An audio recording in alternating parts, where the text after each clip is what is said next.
Good morning, Ananda. So, dear students, last class we can be discussing about the some characteristic features of the non-coordinates. So then protocoordinate. What are the meaning of the protocoordinate? So what are the next we can be discuss about the characteristics of the coordinates, or it can be called as the vertebrates. So these are the one of the backbone structures we can be called upon. Those have an animal or organism contain a backbone, then we can be called as the vertebrates. So what are the special features of these vertebrates? What are the different groups we can be seen in these vertebrates? All these we can be discussed about in this session. So briefly we can be discussed about the vertebrates. Should be 5 groups. So here we can be discussed about the Pisces, Amphibia, Reptilia, Aves, Mammalia, nomenclature, and which to remember about the some points you can be study here. So before you can be go for the Pisces and Amphibia, so you can be know about the what is the meaning of vertebrata and cyclostomata. So vertebrata means column. So those are the backbone structures. So look at the picture: a cow, fish, hen, crocodile. Like that you can be seen. So they have to the bone, is it? They have to the bony structures you can be seen. So the animals belong to this group possess the true vertebral column. So we can be seen in the vertebral column. So whatever we have backbone, so like that we have to the see in the vertebral column. This organism having internal skeleton which allow completely different distribution of the muscle attachment points required for the movement. They are useful for the movement also. So there will be completely different distribution of the muscles should be attached to their movement. So these backbone should be attached to muscle. They will be helpful for the move from the one place to another place. Animals belonging to this group are bilateral symmetrical. Bilateral symmetrical means the body is cut into two equal parts, left side and right side. Then it can be called as the bilateral symmetrical. They are the triploblastic, means they are made up of the 3 layers: ectoderma, endoderma, and mesoderma. And they have the coelomic and also segmented. The body should be some segmented part you can be seen. They have notochord. So notochord means those have a backbone, that is you can be called as the notochord, dorsal nerve cord, and also paired gill pouches. So in human beings we can be seen in the embryo stages we have to also some gill pouches. They have the complex differentiation of the body tissues and organs. So they have the more complex organism we can be seen. So nearly we can be this group into 6 classes. So first we can be called as the cyclostomata. Second one, so cyclostomata means they are the jawless vertebrates. So this is the one of the vertebrate, but these are the jawless. They do not have any teeth we can be seen. They are the characteristics having elongated heel-like body. So heel-like body means it should be like a cylindrical shape. So circular mouth and also slimy skin. The skin should be slimy and also scaleless. In fishes we have the scales, but here we will not see any scales. They are ectoparasites or borers of the other vertebrates. So they live in the other vertebrates. So petromyzon, or we can be called as the lempe, and the other one is handfish, or we can be called as the myxine. These are some common example of the cyclostomata. So next one is Pisces. So Pisces means generally we can be called as the fishes. So we have the variety group of the fishes you can be seen. Generally they have the marine form, or they are the freshwater form also you can be seen. The fishes belong to this group. This group contains the aquatic animals. So aquatic means those are the living in the water, that is we can be called as the aquatic. This group of animals have a skin covered with scales. So the body, the outermost of the layer of the body should be made up of the scales we can be seen. So these scales should be helpful for the movement in the water. They have the paired gills. They will be helpful for the respiration of the gases. They absorb the oxygen dissolved in water using the gills to meet the requirement of the survival of the oxygen. they have the streamlined body. They have this streamlined body should be helpful for the movement in the water very fastly, and the muscular tail which help in the locomotor structure of the fishes. So they will show the movement of the body. They are helpful for this streamlined body, and also tail should be helpful for the move from the one place to another places. So what are the characteristics of these fishes? They are the cold-blooded animals. So cold-blooded animals means we can be called as the phycothermic, means they do not change in the temperature surrounding. So when the temperature should be surrounding, then also the body of the temperature should be also changes. Hence we can be called as the cold-blooded animals. They have two-chambered heart. So how many chambers you can be seeing here? Only two chambers heart, one auricle and one ventricle. So generally they will have their lay eggs to give birth to their young ones. So they are the oviparous. You can be called as the oviparous because they will be lay eggs to give birth to young ones. Some aquatic species have skeletons made entirely cartilage. So for example, shark. So in fishes you can be two groups. One is bony fishes, another one is the cartilage fishes. So those have a skeleton made entirely cartilage. Example is for example it can be called as the shark. Some species have a skeleton made up of the bony and cartilage. For example, fishes like a tuna and rohu.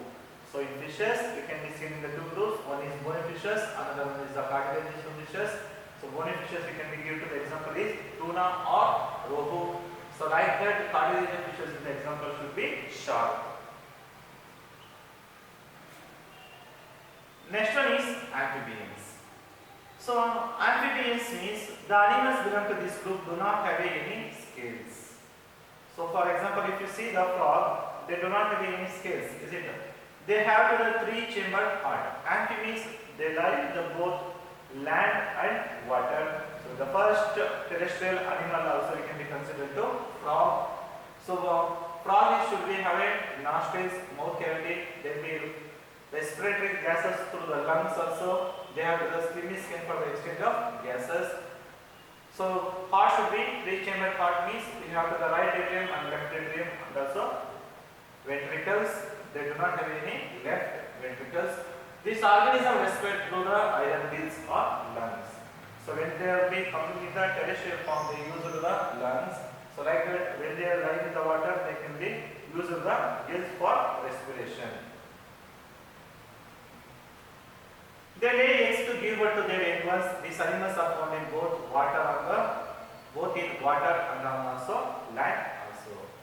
So here, so in reproduction part, you can be seen in they will give birth to young ones, and also they lay the eggs. They hatch to that one. The example of these animals to this group is frog, toad, and salamander. So this is the frog, toad, and this is the salamander. You can be seen. So here metamorphosis stage you can be seen. So the larva or egg of the larva which is converted into adult stage, then it can be called as the metamorphosis stage. So they will be produce large number of the egg and hatches to that one. Next class you can be seen in the reptilia. So reptilia means those are the crawling animals. So for example, if you observe the drawing here, tortoise, crocodiles. So like that you can be seen in the various type of the snakes. So these are all you can be those are the crawling animals that should be belong to the reptilia groups. These animals also belong to this group is cold-blooded animals. So Pisces, amphibians and reptiles, these three should be belong to the cold-blooded animals. These animals have scales on their body. They breathe through their lungs. Here also they will be breathe through the lungs also. Most of these animals, this group have a three-chambered heart, but crocodiles have a four-chambered heart. So only except for the crocodile, all are made up of the three-chambered heart. So they will be consist of the right atrium and also right ventricle, left atrium and left ventricle you can be seen in the crocodiles. They have to lay eggs with tough covering to give birth to in their ones. So they have to lay the eggs these eggs are to the covering to the turf, they can be give birth to young ones. They will be hatches. After hatches, they will be give birth to young ones. They do not need to lay their eggs in water unlike amphibians. So amphibians should be lay their eggs both land in water, but these animals are the lay in the only terrestrial form. So example of this belong to this group is snake. Either snake, if you observe the snake, turtles, lizard, and crocodiles. So these are all we can be called as the vertebrate. So in vertebrate we can be seen in the this group, reptiles group. So apes means those are the flying animals. So flying animals we can be called as the apes. So almost all birds should belong to this group. The animals belong to this group are warm-blooded animals. So warm-blooded animals means when the body temperature or external temperature should be variation, they do not change their temperature according to the atmosphere, then we can be called as the warm-blooded animals. They have the four chamber or two auricles and two ventricles you can be seen. They breathe through the lungs, they lay the eggs to give birth to their young ones. These animals have an outside layer of the feathers. So the breathing should be done by through the lungs. They have their eggs, they give birth to young ones also. So these are the animals have outside layer of the feathers. So these feathers should be protection from the rain or any temperature also.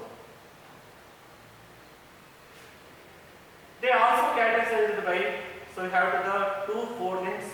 So they have the toothless and also beaked jaws and are also adapted to the flying birds belong to this group. Almost all birds we have to see in this group. They have the toothless, so they have the beak, they have the only two forelimbs.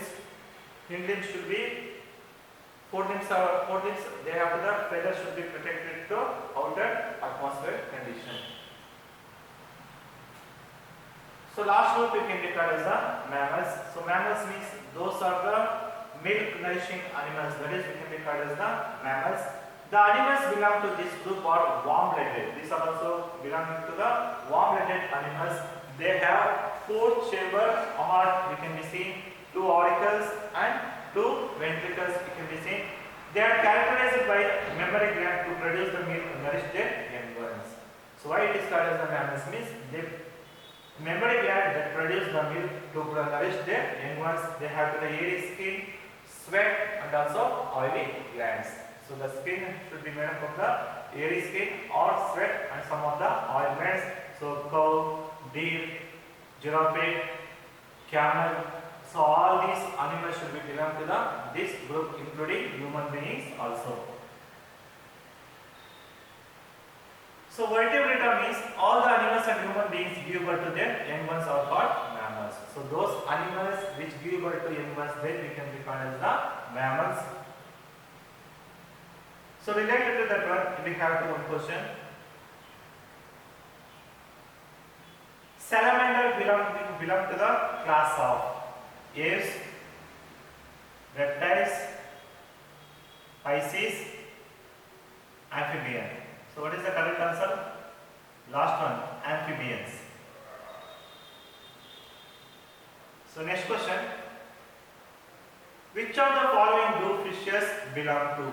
Amphibia, apes, Pisces, Cyclostomata. So fishes should be belongs to Pisces group, is it? So next concept is nomenclature. So what is the meaning of nomenclature? So we have the different animals, we can be called in the different regions. So for example in India we have the various languages, is it? So we have called the various animals in the different languages in the different, is it? So for example, so cat we can be called in the Kannada, Hindi, English, they will be different, is it? But so in case of the nomenclatures means ICBA, we can be called as the International Code for Botanical Nomenclature. So according to that rule, So any animals we can be called with the scientific name, that is we can be called as the bionomenclature. It would be difficult for people speaking or writing in different language to know that when they are talking about the same organism. So we already know that in our country also we have the various languages, so we cannot understand the which animals we can be tell about that one. To avoid these confusions, we can give some scientific name to this group of animals. This problem was resolved by the agreeing upon the scientific name for organism. The scientific name of organism is thus unique and it is used to identify anywhere in the world. If you go to the any country, so we can be tell about to that scientific word they belongs to that animal. So for example, all human beings we can be grouped under to the Homo sapiens. Like that, lion can be called as the Panther leo. So next, Acer rubrum. So red apple we can be covered to that one. So like that, in Anopheles housefly you can be called as the Musca domestica. So these are the some scientific name of the animals.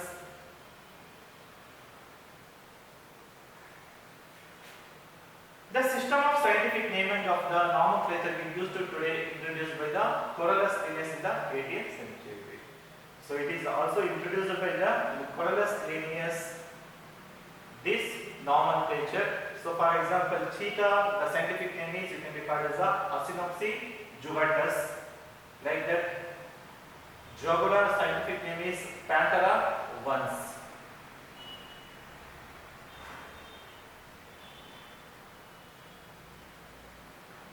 So what are the rules we can be seen in the scientific nomenclature?